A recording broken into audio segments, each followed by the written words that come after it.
joining Foreign Minister Bilawal Bhutto Zardari for this joint stakeout. The Secretary General is a long-standing good friend of Pakistan, and we know that he is fully appreciative of Pakistan's role, cooperation and commitment to the United Nations. The Secretary General arrived late last night on what we call a solidarity visit. But as you would have heard this morning, the Secretary General was saying it's not merely about solidarity, it's about justice.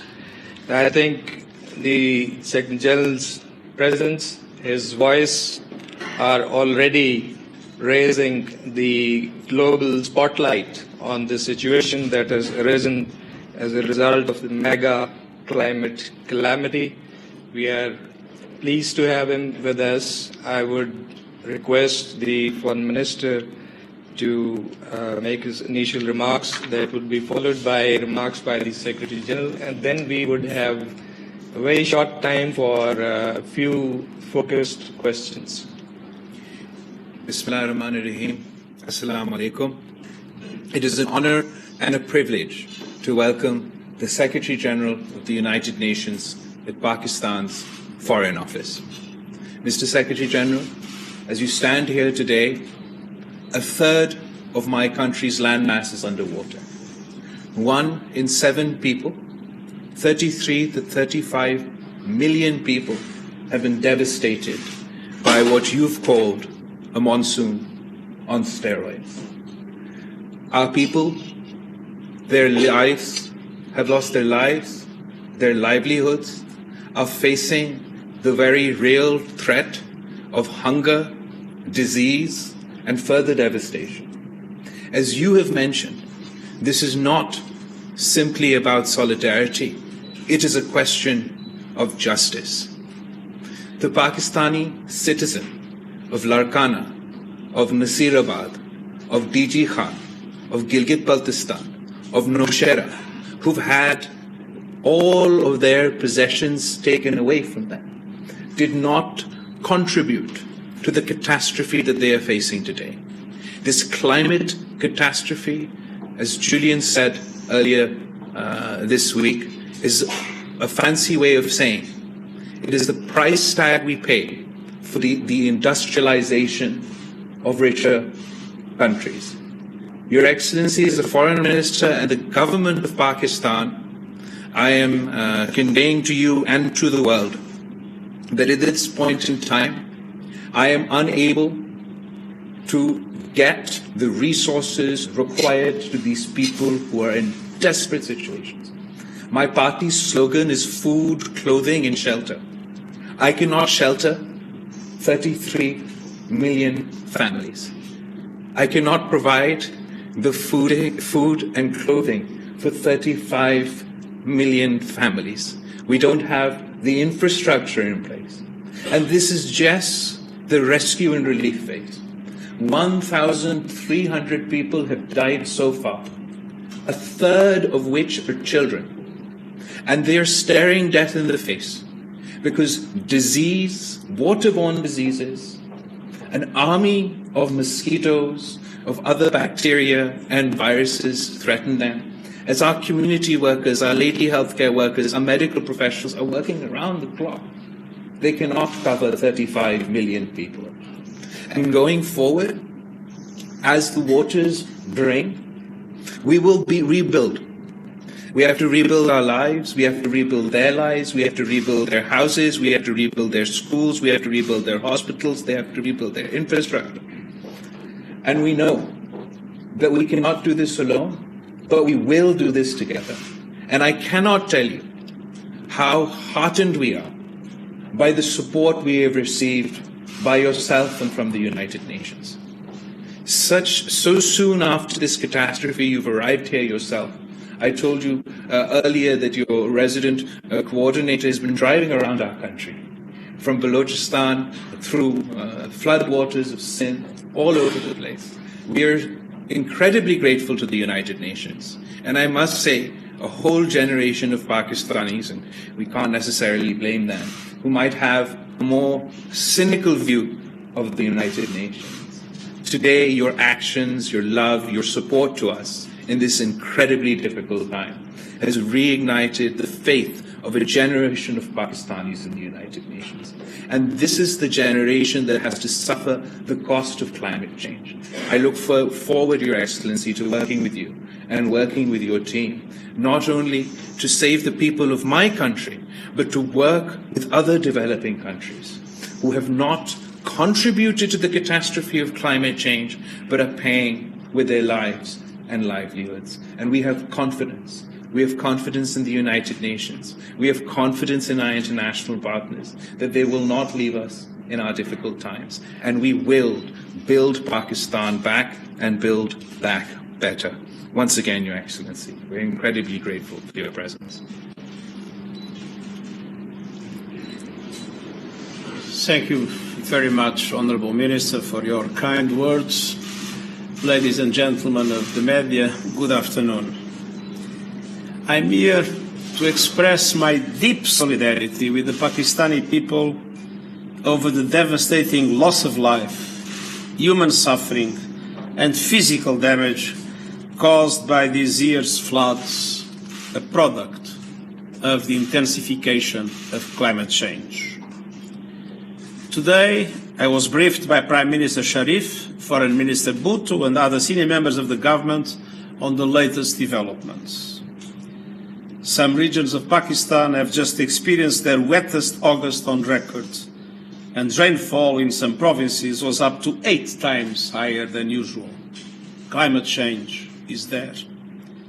And tomorrow I'll see the impact of the floods in different areas of the country. But we have all seen media images of the extraordinary destruction, and I can only imagine the power and ferocity of the water as it bore down on villages, roads, bridges, and everything else in its path. It was clearly terrifying, a wall of water. And my heart goes out to everyone who has lost loved ones in the tragedy, and all those who have been affected by the loss of their homes, their businesses, and their livelihoods. I visited Pakistan many times when I was High Commissioner for Refugees. And Pakistan hosts one of the most effective and generous refugee operations of the world in support to millions of Afghans. So this is not my first visit to Pakistan. I have a love affair with the Pakistani people now for 17 years. I was, in 2005, talking to the victims of the earthquake. I remember the devastation of the floods in 2010. And I remember being with displaced people when you had this terrorist attack going down the Swat Valley and coming close to Islamabad, and seeing how dramatic their situation is. And many times in Baluchistan and Khyber Pakhtunkhwa, I saw how Afghan communities were generously hosting Afghan refugees. And one thing I always discovered in Pakistan was the way people would support other people, Pakistanis or Afghans, because it is heartbreaking to see such a generous people going through this crisis. No country deserves this fate, but particularly no countries like Pakistan that have done almost nothing to contribute to global warming. Pakistan and other developing countries, from the Horn of Africa to the Sahel, are paying a horrific price for the intransigence of big emitters that continue to bet on fossil fuels in the face of science, common sense, and basic human decency. Even today, emissions are rising as people die in floods and famines. And this is insanity. This is collective suicide. From Pakistan, I'm issuing a global appeal. Stop the madness, end the war with nature, invest in renewable energy now. And as the crisis gathers pace, it is clear that most countries are nowhere near prepared. Developed countries must step up and provide Pakistan and other countries on the front lines with the financial and technical resources they need to survive extreme weather events like these deadly floods. Half of all climate finance must go to adaptation and resilience in the developing world. And developed countries must produce a credible roadmap to back their commitment to double their financial support. Loss and damage from the climate crisis is not a future event. It is happening now, all around us. And I urge governments to address this issue at COP27 with the seriousness it deserves. Ladies and gentlemen of the media, the United Nations is on the ground to support the Pakistani government's relief efforts.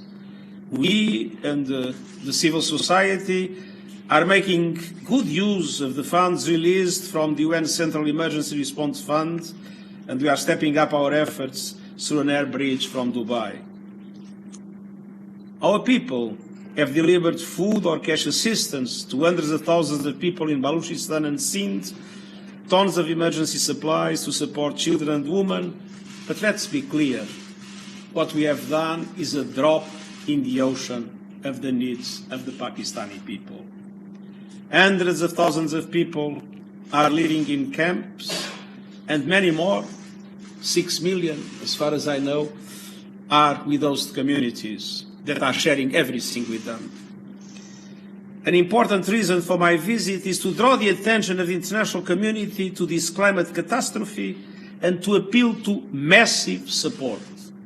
Pakistan needs massive financial support for the relief and then for the recovery.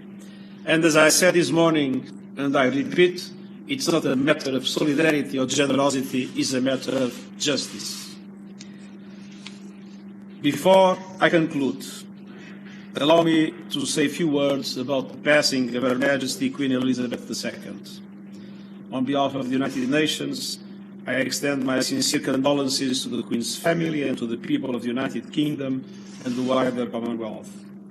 Queen Elizabeth exemplified the values of calmness, dignity and grace.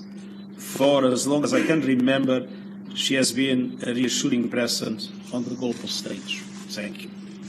Thank you, colleagues. For better time management, I would like to request you to pose a single, concise question so that we can have the corresponding answers. Gentlemen, on the right side, yes.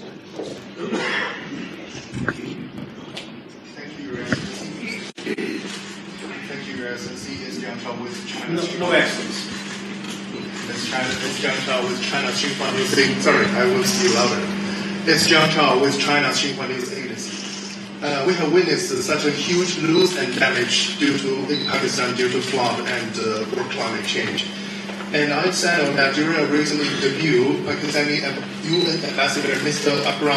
Munir Akram said that Pakistan is one of the smallest emitters of carbon, while one of the largest victims of climate change. And it is the industrial countries, while have for the last 200 years contributed to global warming, and it is the developing countries, mostly like Pakistan, who are the victims. Therefore, for such damage, there should be some mechanism for loss and damage to compensate for those countries for the impact that they are facing because of the historical policies of industrialized countries that contributed to global warming. So how do you comment on it? Thank you. Well, it is obviously that there are a number of countries in the world. We calculate about 15 hotspots where countries are particularly vulnerable and are already paying a heavy price in relation to climate change. Climate change is not a problem of the future. Climate change is a problem of today. It is happening. People are suffering. And that is why I said in my intervention, and I repeat now, the questions of loss and damage need to be seriously discussed. And that discussion that I hope will take place in the COP in Cairo, hopefully will be translated by an effective support from the developed world to the most impacted developing countries to build resilience and to adapt to the circumstances that were created by others. And that is why this is not a matter of generosity, it's a matter of justice. In the third row, Hannes. My first question is to the visiting dignitary. You've talked about justice to the Pakistanis precisely because of this climate change. But we've seen that the UN flash appeal is just $160 million, while the initial estimates are about $10 billion, and that can go up. So what will the UN do from your office to ensure that this appeal is magnified, this scope is the horizon is widened up, and that justice monetarily for the people of Pakistan is ensured? Thank you. When there is a crisis anywhere in the world, we issue in the next few days a so-called flash appeal. And the flash appeal has not as an objective to gather the funds to solve the problem. It has as an objective to raise some funds to start being able to act. We need much more than what was in that flash appeal. And especially the government of Pakistan must be supported directly by the international community. We have discussed today the possibility of organizing, and we are ready to organize it together with the Pakistani government. Of course, this is a decision for the Pakistani government to take. As soon as there is a clear assessment of the needs, both in relation to relief, but also in relation to rehabilitation and reconstruction, to organize an international conference aiming of a global mobilization of support to Pakistan at the levels which are many billion, let's be clear, at the levels that will be necessary to solve the problem. Flash appeals are something that we launch in any circumstances in the world, just to allow for agencies to start providing the minimum relief of the first days. Thank you. Gender balance, Madam Samara. Thank you, Excellency. This is Zohair Khan from Sama Television. Sir, my question would be, you just talked about a conference, and I was about to ask that is there any donors conference on card, and if the Pakistani government and... sorry?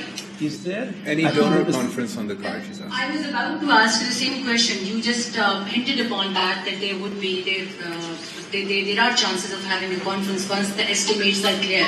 So, first part of my question would be from you, that if we are going to hold a donors conference, keeping in the view scenarios of the refugee situation as well, because we just had fall of Kabul last year and Russia-Ukraine situation as well. So having those scenarios simultaneously going on, do you think the other governments would be generous enough to contribute their wealth and their resources for the effectives of Pakistan?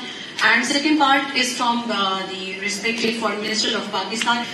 Sir, if there is a donor conference, how we are planning to present our facts and figures to the international community, and specifically, are we doing something about like attracting the other organization, OIC, for instance, and the the forums we have for the Muslim Ummah? Thank you. Of course, I am worried with the fact that we are witnessing some reductions in official development aid, and that we have several of our operations severely underfunded. So there is a concern in relation to that. But this is not a usual event. This is an unprecedented event. And so I think this will, first of all, help us put again climate change in the front line of the international agenda. Climate change has been losing ground in the international agenda, both in relation to the political developments and in relation to even the media coverage. And it's absolutely essential to put it again in the international agenda, because climate change is the defining issue of our time. And based on that, I have hopes that a conference being able to show, and I mean the images are absolutely, appalling. I believe a conference will be able to make conscience of people work and to mobilize the support that is needed. And this support is not only thinking about these floods. Let's not forget that monsoons have not ended, that the melting of glaciers will go on and for a number of years will still increase. So we need to support Pakistan to be prepared for the future, not only to respond to the present crisis. Thank you for your question. First of all, I want to reiterate how grateful we are to the United Nations. There are scenarios where you're in a difficult situation and you say that I am facing this problem, I need help.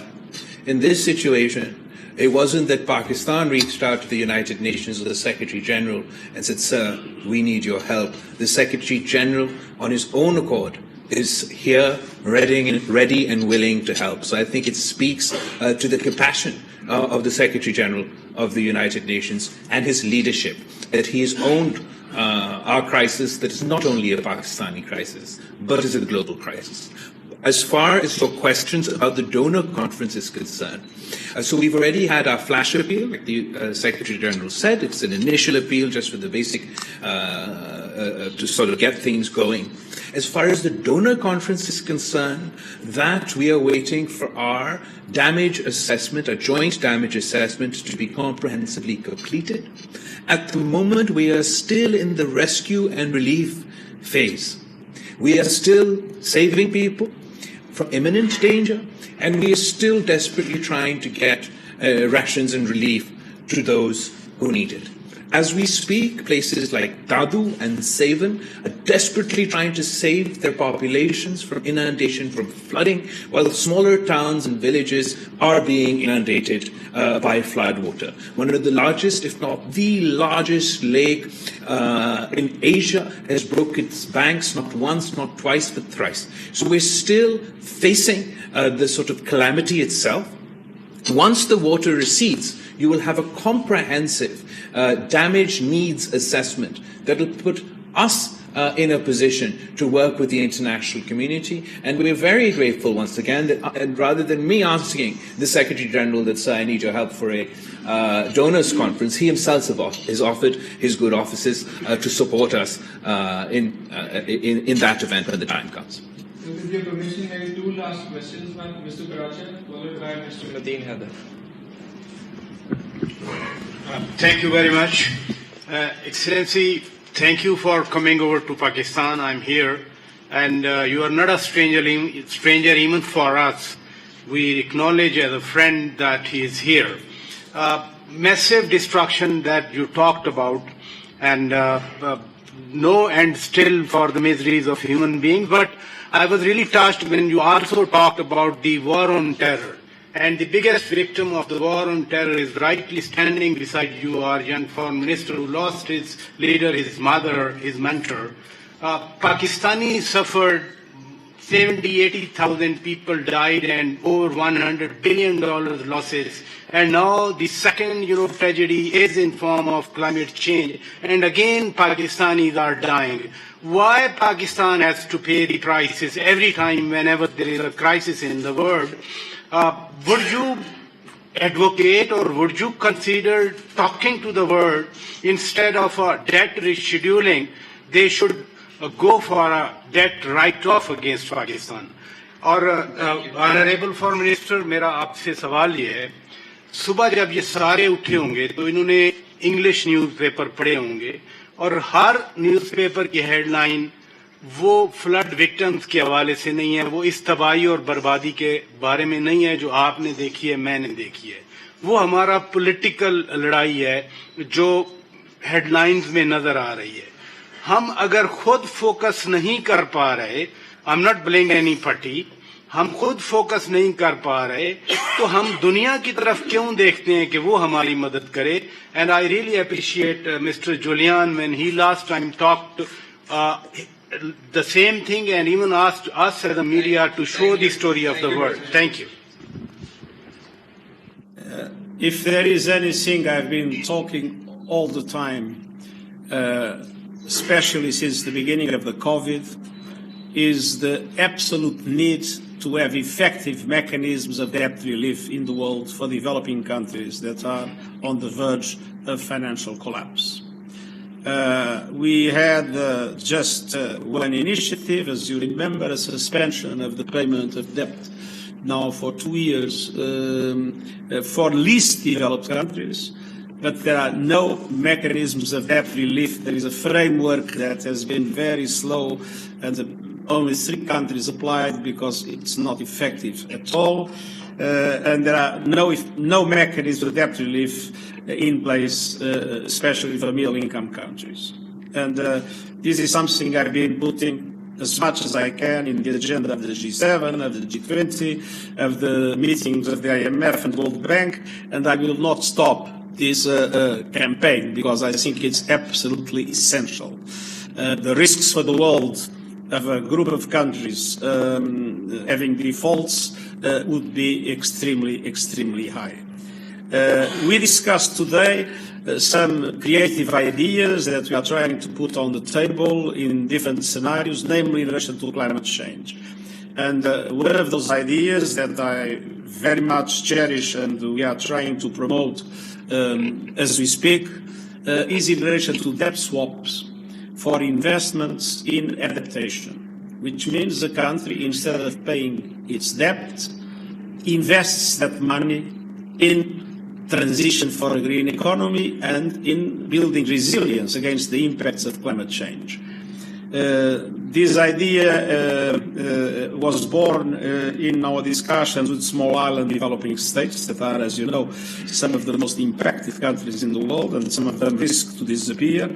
And we are making a strong campaign with those that have power in the international financial institutions to adopt as a tactic instrument of debt relief and of improvement of our climate action, the possibility of these swaps. Instead of paying a debt, you invest in adaptation and in the transition to a green economy.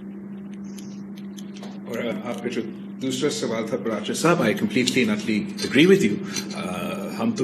For quite some time now, we have been trying to advocate that our national attention, and therefore then following which we'll see international attention, should be on flood relief, the flood victims, on our fellow citizens that are facing a scale of a catastrophe that we have never seen in the existence of our country.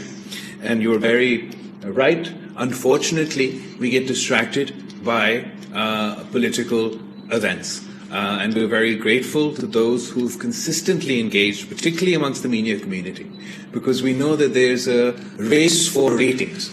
And unfortunately, उस race for ratings में कभी-कभार जो अहम issue होते हैं, जो pressing issue होता है, वो miss हो जाता है, और जो सबसे ज़्यादा तमाशा करता है उनको spotlight दिया जाता है. We can't afford that right now. So our efforts and our focus from the very start have been on the flood victims, and our appeal to fellow political parties, particularly from the opposition, that there will be a time for politics. There will be a time for us to hold large rallies and jalsas and abuse each other in public. But this is not the time. This is the time to unite as a nation and to help desperately, desperately in need Pakistanis who are suffering in all 4 provinces of Pakistan. I've noticed that when I come to this place, there are only selected a few journalists. They are always asked. They are always allowed to ask questions. We are from foreign media. I've been raising my hand. I have just 2 quick questions. One question is, according to a 2019 report of Water Ministry, in the past there used to be natural waterways that could carry more than 1 million cubic water.